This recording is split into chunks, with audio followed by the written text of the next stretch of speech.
La ligne indique le niveau du sol et l'étendue des vestiges sous la surface. L'affleurement rocheux est visible sur cette photo. C'est sur cela que le navire s'est empalé et ce qui l'a maintenu en place alors qu'il glissait le long de la montagne dans une coulée de lave.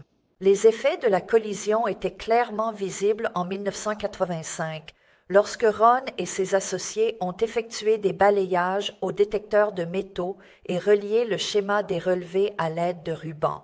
La première chose que John voulait voir était l'étendue de la roche qui transperçait le navire. D'après une simple observation, il semble qu'elle s'étendait jusqu'au milieu du navire, jusqu'à la ligne centrale. Mais les balayages ont révélé que l'affleurement rocheux lui-même pénètre jusqu'à 8 mètres de la ligne centrale du vaisseau.